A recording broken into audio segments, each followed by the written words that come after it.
Hello guys, in this video, I will give you an honest and unbiased review of Replit, including the pros and cons that you should know before using it.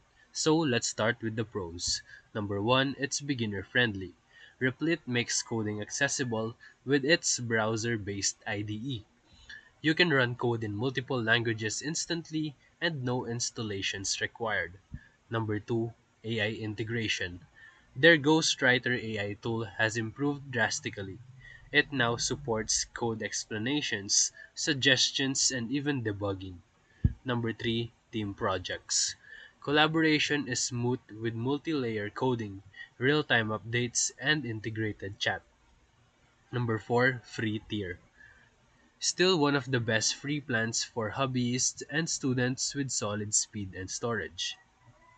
And now for the cons. Number 1, performance limitations. While it is great for small to medium projects, it's still not ideal for larger apps or performance heavy tasks. Number 2, paid tiers can get pricey, especially for Pro and Ghostwriter features.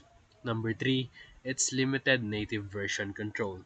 Compared to GitHub or VS Code integrations, it's not as robust as them.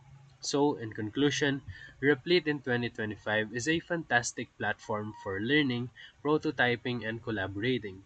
But if you are scaling a serious app or you want full development control, you might hit some limits. And that's it. So if this video helped you, feel free to like and subscribe for more quick tutorials, reviews, and comparison videos. Thank you for watching.